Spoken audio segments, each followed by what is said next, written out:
package is being moved around Congress that could impact your health care. Bad news to the Phillies, I'm sure you heard. One of their best relief pitchers, Jose Alvarado, is out for 80 games and definitely out for the Special countdown. But there is some good news for the Phillies. There you go. Strike three called. 9 strikeouts in his major league debut. He joins Kurt Simmons for the high water mark in Phillies history. Nick Abel, more than able, clocking 9 strikeouts in his MLB debut. God, I felt so good for that young man. He's from Portland, Oregon. His whole family flew in from the West Coast. Right. They got it. Oh, let me turn this thing on. Got it. We are now streaming behind the scenes, we call this thing. Yes. Who knows what's going to happen. Oh, yes. Let me pull up on YouTube so that way we can respond to you guys. And If you have questions, we're willing to answer anything. well, almost anything. Yeah, to a point. So let's not get crazy. Okay. What is my least favorite weather feature? Rain. Wind. No, it's wind. No. It's always been wind. Sorry. And see that? That's my bedroom window, and a piece of the metal flashing came off. On Friday? Sorry. So On that YouTube. pounded on my window from Saturday night. I think it's still banging. Yeah, I haven't had any sleep. And this is from yesterday on my walk. You can't even walk. It was so windy. Yeah, that's a little more than breezy, isn't it? Yes. Did we get the Yes. clanking though? Because it was really the clanking. Yeah, there's that metal clanking all night last night. And if you were watching Fox 29 on Friday, you saw us team coverage wall to wall for about an hour and a half. That was When incredible. We had tornado warnings, and we had a couple of Yes. tornadoes, one in Atlantic County and one that moved from Maryland into Sussex County in Delaware. The Atlantic County one was an EF0 and the other one was an EF1. A lot of tree damage. Luckily, no human beings were hurt in either one of those situations. But I think we've kind of conditioned ourselves now. If there's a tornado warning, you get into a room that has no windows in your basement if you can. And that's what happened, I think, on a Friday afternoon. Now it is calm, it is beautiful, it's still breezy, As soon as but it's possible. not very windy. And You we agree. see that Get it over with. the sun is shining over the customs house here in Old City. Look at Cape May. Now, this is a beach that's going to be a whole lot more crowded in just a couple of days with the holiday weekend on the way. It's 64 degrees right now in Cape May, New Jersey. Bus Stop Buddy is waiting for the bus stop. Now, this is a week where the kids at school are not going to be paying attention very much. They know the holiday weekend is coming. But he's still smiling, and it's Devil's Food Cake Day, so there's a really healthy breakfast. 70s later on in the day. Right now it's 62 degrees, and it is still a little breezy with 12-mile-an-hour winds. We have 59 degrees in Doylestown, 56 in Lancaster, 61 in Dover, Delaware. Down the shore, it's 60 in Sea Isle City and 61 in Ocean City. Everybody on either side are 60 degrees as we Oatmeal get started. today. And we end up in the mid-70s, Bob Kelly, later on this afternoon. Perfect for this state. That's a seasonable And coffee. high temperature. Sounds good. So TikTok 7 o'clock on a Monday morning. Back at it, and we got a closure of Route 70 here in Pennsauken, New Jersey. Skybox Live over to see. The car's not here, but take a look at this telephone pole. Kind of cracked in half here, right at the base. So it's kind of leaning to the left, and of course it's carrying some of the power lines. We got New Jersey Electric out here, PSE&G, but all westbound lanes or Route 70 closed right here at Cuthbert Boulevard. So all traffic is pushed off. This is right near Camden Catholic High School, and that's going to cause a havoc for anyone coming into Philadelphia. Come on, let's go to the maps. It's a westbound Route 70. You're right in front of the cemetery there. So your best bet would issue is Route 38 from the get-go. 38 will push you right there into that squeeze point, which is the Admiral Wilson Boulevard Airport Circle, and you'll be on your way heading toward Philly. Except there are other delays this morning on a couple of the regional rails as well as the Broad Street Subway. It's tassel time for the University of Pennsylvania. The 269th commencement today at 10:15. We got to get there early to get a seat, and that's exactly what's happening. We're stacked up both directions on the Schuylkill, trying to exit the university. So we're going to see that all during the day, and then of course right after the ceremony is over, bam, instant traffic jam trying to get out of there. We had a couple of hiccups there. The ground stop on Friday because of the storms, a power outage on Saturday at Philly International. So this morning, we're running with 22 delays already as they're trying to get back up and running full schedule down there at the airport. Mike and Alex, back over to you. All right, 7:05. They got a deal. No strike for New Jersey Transit. Let's get to Monty Hall right now for a report. Oh, it's Hank, sorry.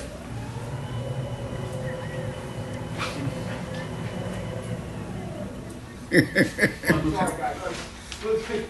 actually going really well. I suppose that's why I'm in a good Monty Hall kind of mood, guys. But one more day of buses doing what the trains do so much better, Mike Alex.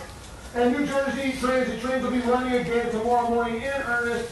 Yes, take a breath. The strike is over, guys. It started Friday in a dispute over pay. As you know, the 450 engineers and train workers about to go on strike had not had a new contract in 6 years. Can you blame them? They walked out on Friday and they've been out all weekend. Governor Phil Murphy and Transit CEO Chris if we should Kalorka use announced this last no more, night the 'cause strike was over, and today It certainly It is. sounded different when, Yeah, it's I don't know if it's the right part. It's all this legalese and just stating. Right. So we don't have to necessarily. Should we float I'm it? so grateful to Yeah. our Hey, guys. Rose. It would have We're gonna been, float the AstraZeneca. we were trying to open the service If they would today, just and I say don't think in that would have been a good It idea. sounded Simple different. I don't know if it's. I And don't so have to pull it up though, but. we'd rather take the time to get it right and rush and get it wrong. I'm so pleased our staff planned this out very, very well. It's gonna stifle innovation, Also, is what they're saying. like day for ridership, so the fact that we'll absorb the ridership is a good thing. The other thing I'll say is, I'm so grateful to riders for listening to our message. We just need another 24 hours to get the system back on properly. Yeah, a big part of that message, Mike Alex, was asking for as many commuters as possible to work from home today. He was clear about that, but he also knows there's not a possibility for many workers, the buses, and the three other hubs besides the one here in Hamilton, the Secaucus Bus Junction, at Secaucus Station, Woodbridge Center Mall, and PNC Bank Orange Center in Homedale. Guys, all of those buses go to Newark, not New York City Port Authority, so there's a whole other commute after that for people working in the city. And yes, guys, we have spoken with a ton of those commuters this morning who are used to long rides, and yeah, a bit annoyed at the inconvenience, but the trains are much faster than the buses. But every single person that we spoke with, not a single exception, Mike, Alex, yes, frustrated a little bit, but absolutely 100% with the engineers going on strike. And it's also glad to have it all cleared up for Alex Holly. And there's so many people going up to the Meadowlands to see Beyonce for this big 5-day stretch. I guess we could all exhale across the board, guys. That I'll would get have been there. something. Yeah, I'd get there any way I can. Get there if you can. All right, just down the street here, you get over there, a public hearing to voice concerns over SEPTA's proposed cuts and rate hikes starts this morning. There will be 4 public hearings at SEPTA's headquarters on Market Street. The first one is today at 11 a.m. The proposed 2026 budget on the table for SEPTA has drastic cuts, including eliminating 50 bus routes and getting rid of 5 regional rail lines, as well as hiking fares to more than 21%. You do not need to pre-register to attend these public hearings. Just show up. Show up and make sure your voice is heard. Let's stay with this traffic theme that we got going this All right. morning. Heads up, they put in another red light camera. This time it's in North Philly, and you've got some time before they start issuing fines. So it's located on Front Street and Hunting Park Avenue, where Greg Payne has been. Mm-hmm. Across the city of Philadelphia, we see these red light cameras, and that includes right here at that intersection of Front and Hunting Park Avenue. Now, the Philadelphia Parking Authority announced that a 45-day warning period starts today for the cameras at Front and Hunting Park. After the warning period ends on July 2nd, anyone captured on camera running a red light at this intersection will face a $100 fine in the mail. There are currently 34 locations with red light cameras operating, with 146 cameras throughout the city. PPA says the cameras at the intersection have reduced red light running in the city by an average of 58%. Now, of course, with these red camera lights all across the city, there have been mixed views about this, but officials say that this has been a significant tool in increasing public safety and saving lives. Reporting here in North Dakota, I'm Greg Payne, Fox 29 News. All right, Greg, thanks for that. 7:09. Well, dozens of people gathered for a balloon release to remember a 32-year-old woman who was shot and killed in Parkside. Police have not identified her, but her mother tells us her name is Alexandria Warren. Police say on May 8th, first responders found her on the side of the road with blunt force trauma to her face and a gunshot wound in her chest. A witness says they saw her being thrown out of a light-colored SUV. But you can see the community really came together Sure to did. mourn and support with that balloon release. All right. 7:10. The investigation continues into that deadly collision of a Mexican Navy ship and the Brooklyn Bridge. And this video has been shared so much. Yeah, now, most of the sailors, a lot of the sailors fell off of the mast. So be careful. You might see some of that might bother you a little bit. Here we go.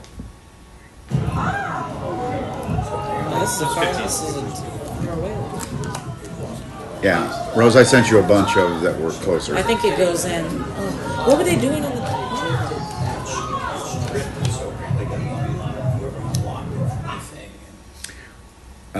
Here's a closer view of it. Yeah, it's ceremonial. This ship was headed to Iceland. But as part of the ceremony and the pomp and circumstance, the sailors lined the mast. There are a lot of sailors on those masts, and all three of the masts went down. So it made contact with the bridge. This must have been about 8:30 Saturday night. You could see the ship's three masts snapping. So the New York City mayor, Eric Adams, says 2 sailors were killed and about 20 others were injured. Nearly half are in critical condition. It was a long drop to the deck of that ship. The bridge really didn't sustain much damage at all. In my head, like, it feels like I'm in a movie. 17 seconds. Like, I didn't know what to think. I was like, is this a movie? Like, it was honestly like crazy. Like, I wasn't like traumatized or anything, at least me personally, but it was definitely a moment. There's a lot of people scared. Well, so many people, got word that this ship was going to, it's beautiful. And so they just lined the East River there, having fun watching it, and then really turns to tragedy, basically. The ship is known as they call it a training vessel, but it travels the world to promote Mexico and was carrying about 300 sailors at the time of the crash. Authorities say the ship lost power, they lost steering, so they were just adrift. And they had no way to keep it away from that part of the bridge. So it ended up, and it got caught in a current. The East River, as it goes into the harbor there, the currents can get very strong. So it took it over to the side of the bridge. They probably could have made it had they stuck to the middle of the river. But no, they got over into the more shallow water and then hit the bridge. But it's kind of cool to see. That's why everybody went down to the riverbank, because the sailors are all lining across on all the masts. Let's connect, and they're holding hands. Yeah, and the lights, and then the flags. Yes. And then the power went out just at the wrong time, Sue. Yeah, I think they were just finishing their naval training. Yes, yeah. And they're kind of touring up the world. Oh, so sad. All right, let's get to today, because basically, if you liked yesterday's weather, you'll be very happy with today. By 8 o'clock, temperature will be 61 degrees, we'll see plenty of sunshine by noon, and clouds here and there, but still, going 72 degrees. Humidity's nice and low as well.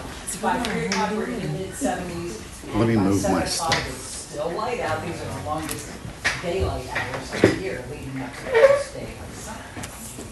So we had sunrise, 5:42, sun doesn't set till 8:13, and as you see, normal high is 75, falling through 75.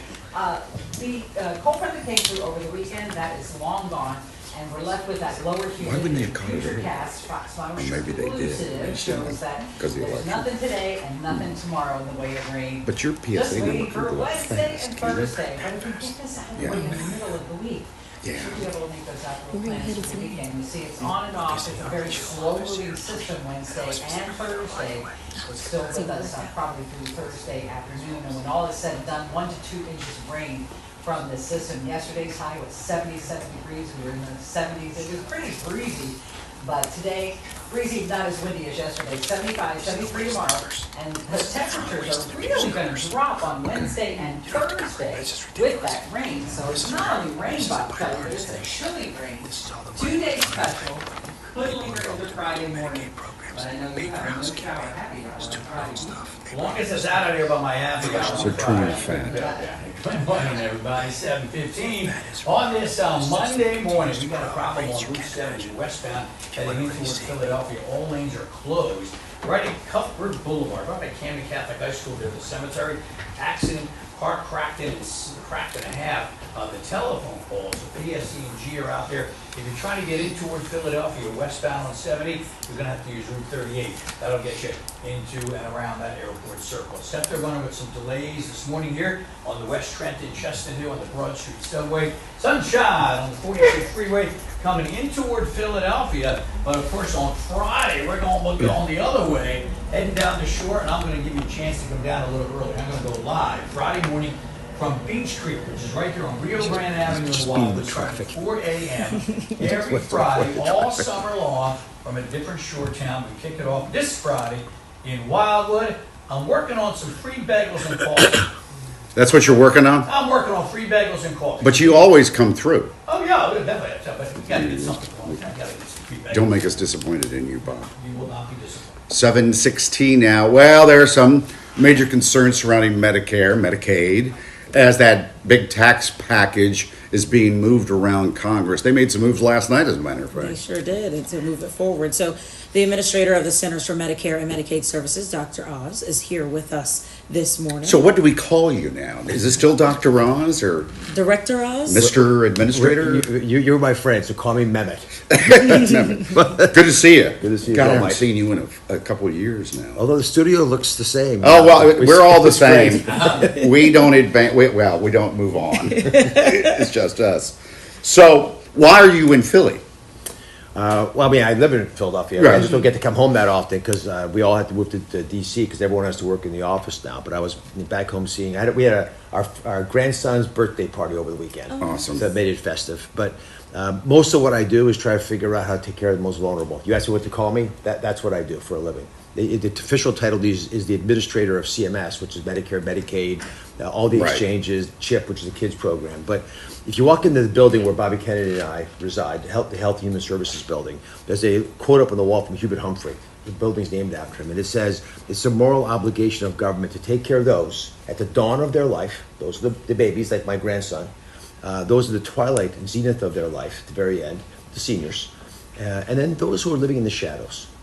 And when you go to Kensington, which I'm going to do later today, and you travel around to some of these centers for older folks, you begin to see people who are struggling. And the question for us as a nation, this is a bipartisan issue, is how do you take care of the most vulnerable? Well, you certainly don't cut Medicare and Medicaid then. There's By the no- way, I need it. Please, Dr. Oz, do not take this away from me. I mean, you talk about Hubert Humphrey. Yeah. That was what, the mid-'60s when LBJ, Yeah. created Medicare and Medicaid and stuff like that. Well, don't take it away from me. There is no program that I've seen where you actually reduce spending on Medicaid. Medicaid spending has gone up 50% in the last 5 years. And it continues to accelerate at a rate that's far beyond what the economy. I thought throws this at. was part of the tax package they're talking No. about in D.C. They're slowing We down. need to cut Medicare and Medicaid. No, there's that word. Those words will never come out of anyone's mouth who's actually involved with the bill, because what they're trying to do is reduce the increased growth in spending. If the economy is growing, let's just say at 3% a year, and Medicaid is growing at 7% or 8% a year, it grows so much faster than the economy that it begins to now suffocate the system. And most importantly, those vulnerable populations I spoke about, there's a certain number of doctors and hospitals who will take care of those folks. If you dramatically expand Medicaid and you don't provide some type of a work requirement, which means, by the way, either try to get a job or try to help in your family or try to get an education, volunteer, do something of service to the community, then you start to bulge the system so much that there's not enough people to take care of the folks who need. So That's you're why- not going to add to it, but are you telling me right now that you will not cut Medicaid? We will not cut Medicaid. Medicare. Or even some. The Medicare's not even on this. Medicare's not even being discussed. Medicare's not being touched Okay. at all. But even with Medicaid, the Congressional Budget Office released some figures, and they're saying based on where it is now, 7.6 million Americans will lose health insurance over the 10 years. So if we're not making cuts, some people still might lose their coverage that they do need. Let me- this And was- that's a nonpartisan. you know. Agreed. But Alex, let's do a little thought experiment. You have a relative in your home who is getting free health insurance, and you say to them, in order to keep getting the free health insurance, all you have to do is apply for a job. Even if you don't get it, apply for a job, volunteer somewhere, try to get yourself educated, sign up for school or something, or you've got someone at home you got to take care of, right? As long as you have those things happening, you get to keep your free Medicaid. If you're not willing to do even that, what would you tell that relative? That's what we're discussing in America today. We have got to get back to where we were even 5 years ago with these programs, where we actually had a sustainable system. My job is to save and protect Medicaid. That's what I'm seeking to do. Yeah, you're not asking 70 and 80-year-olds to go get a job. No, this is for Medicaid. Okay, Medicaid. Medicare population is fine. If you're over the age of 65 or have other conditions, we're not touching Medicare. The president has promised they will love and cherish Medicare. That's not at all being discussed. That program actually, with a couple of tweaks here and there, I feel pretty good about it. But what about the co-pays? Because if we're talking about Medicaid and folks who already are dealing with a lot and they're low income, we're seeing reports that it may be up to $35 now, new co-pays that weren't there before. The co-pays for most people in America are under $10 a month. And please, if you're listening to me right now, currently, But with this, they're saying it could go up to 35. I've seen some theoretical ideas here and there, but I'm just telling you what the reality is right now. But we can't get people to sign up. Alex, this is, if I gave you free insurance, basically, right? It's $10 a month. $10, and if you give me zero, by the way, in some situations, and you get to choose what plan you want, and you don't sign up, then that's a problem. So we believe there are a lot of folks who actually could get the exchange insurance, the insurance that was created by President Obama. It's there, but people don't take advantage of it. The administration of CMS spent $250 million last year advertising to get people to sign up for something that doesn't cost really anything. But there's a disconnect. People don't trust the system. Well, you mentioned the Affordable Care Act, what we known as Obamacare, which enhanced, I think, Medicaid a little bit. Do you want to get rid of that? No, that's not being discussed at all. The Affordable Care Act, the exchanges. Do you like the Affordable Care Act? I think it's a very effective way of getting people off Medicaid who want to work into the workforce. The goal here is very simple. We, as a population, every great country takes care of its most vulnerable. We're great people. We're going to do that. So if you're having trouble, young, old, pregnant, without much money, a medical illness, you're going to get Medicaid. As you start to work and get into the workforce, to get educated, do something to volunteer, you start to move into the exchanges. Where now, because you're doing some work, you get a different kind of health insurance. And then from there, you get into the regular insurance that we all probably have from the jobs you've been working. That's how it's supposed to work. If you infantilize people, you tell them, you know what, don't bother doing anything for yourself. We're just going to throw the money at you. You eventually bloat the system so you can't take care of the people it was designed for. You mentioned 1965, Hubert Humphrey, LBJ. Medicaid was, when it was created back then, took care of less than 10 million people. It swelled up to 90 million people during the peak of COVID. Now it's about 80 million people Medicaid in the chip. That's a huge difference. You're now offering it to a very different population, able-bodied people, if they can go to work, if they have the ability to volunteer, go to school, or take care of family. They should. Well, they can be able-bodied, but you know who doesn't need Medicaid? Rich people. No. But they don't get Medicaid. They don't get Medicaid.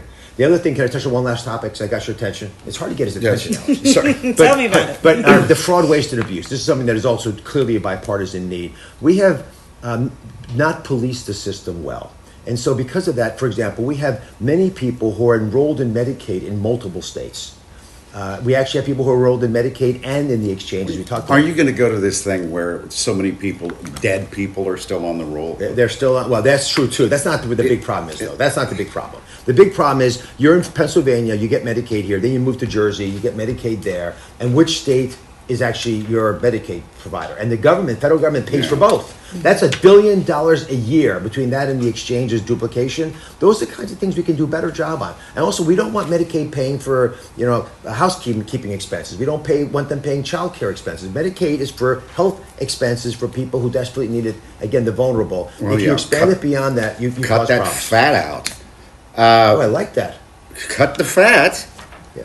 Cut the fat. You better not be Medicaid. taking my Medicaid away. Just real quickly here. Don't you miss TV? Why did you get involved in the Trump administration? This is the best job I've ever had. You work with incredibly smart people, a very clear passion for service. Again, at Medicare, Medicaid, you are very much mission oriented. Everyone that I run into gave up a lot to come into the administration, as I did, but others as well, in order to serve the American people, because you realize this is a crisis point, and it is a generational opportunity, Mike and Alex. We have people coming in who you'd never normally think about going into government, myself included. Boy, that's for sure. But these folks are doing everything they can to save systems that we grew up with, because they see this country as a shining city on the hill that the rest of the world looks to for leadership. And if we don't take care of our own, we can't lead the rest of the world. There's a lot of former TV people in the Trump administration. I've been on TV most of my life. He want a job? wants Yeah. next, yes. Oh, I like this. Perfect. I'm going to put you in maybe transportation. What do you think? No, I want interior. Interior. Because I've spent a lot of time inside. There you have it. that logic? He'll be here all week, by the way. Where are you headed now? So our regional office in Philadelphia, which is fantastic, is in the city. So it's just a few blocks from here. So take a stroll down Market, and Yeah. and I'm visiting Kensington today. Yeah. Just it's the largest open air drug market in the country. I remember those Yeah. pieces that you did on your show. But I was in medical school here in West Philly.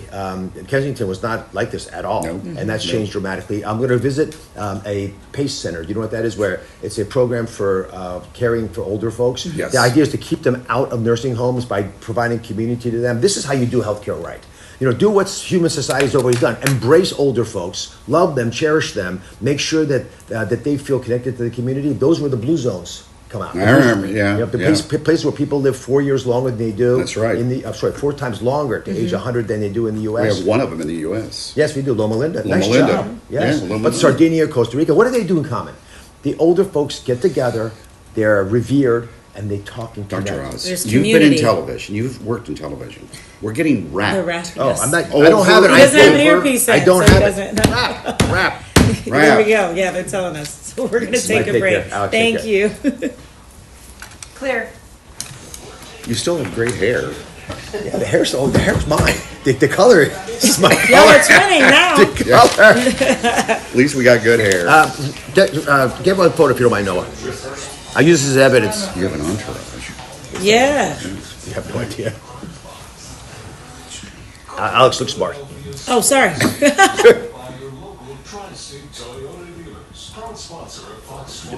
Oh, yeah. You know what? Do you ever see yourself Yeah, my going phone. back to TV? Or are you done? I don't know what I'm going to do next. Yeah. But this is all consuming. Yeah. Oh, yeah. I would imagine. Yeah. It's the amount of. So you kept your place here. Oh, yeah. Aren't you in D.C. all the time? I know, but I just moved there a month ago, and I got to send confirmed. What's your cell phone? It's just a quick train ride.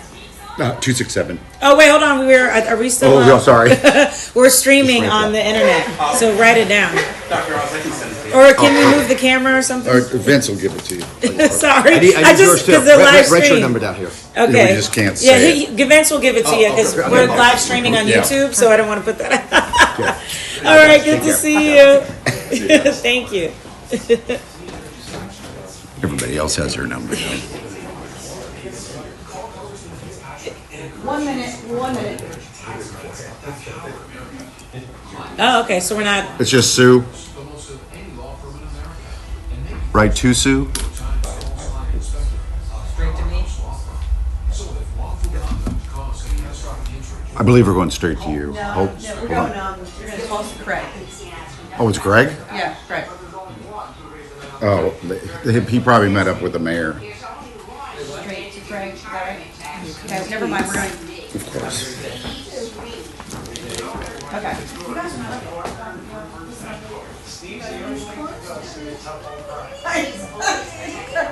Bob, you still got a minute. You're not up yet. Are we in the next block? No. 7, 6, 5, 4, 3, 2, 1. Hey, check out, guys, we were in Strawberry No, 'cause you said we Mansion. weren't You in see it. all around you. You got the blowers going. You got the outfits on. You got the bags. That's because there's a nice cleanup that's going on here in Strawberry Mansion. And it's a city initiative. We'll have more on that coming up. Okay, and break. Well, that's kind of cool. Everybody do your share.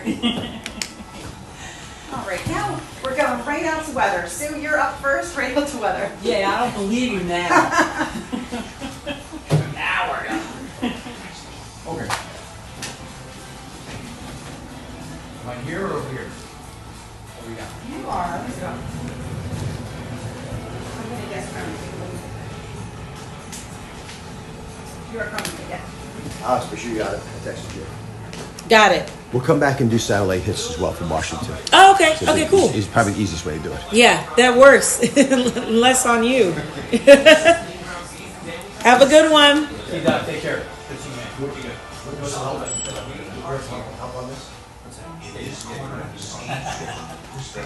I'll clear the road for you, so yeah.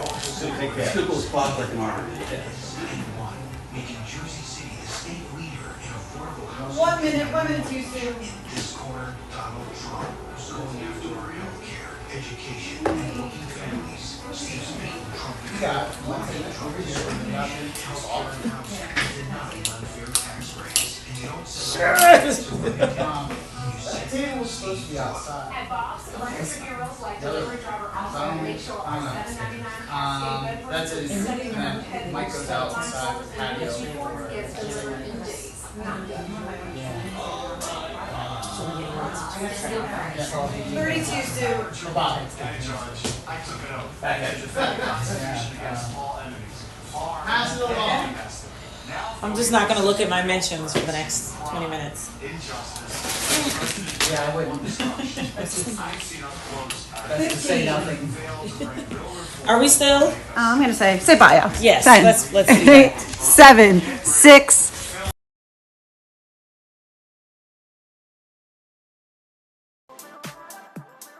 Stay tuned because you'll hear it here first on Good Day Philadelphia. How else do you make it exciting than to have it on Good Day? I mean, come on. Hello, Philadelphia this morning. Thank you for joining us all morning long. Fox 29, I will meet you here.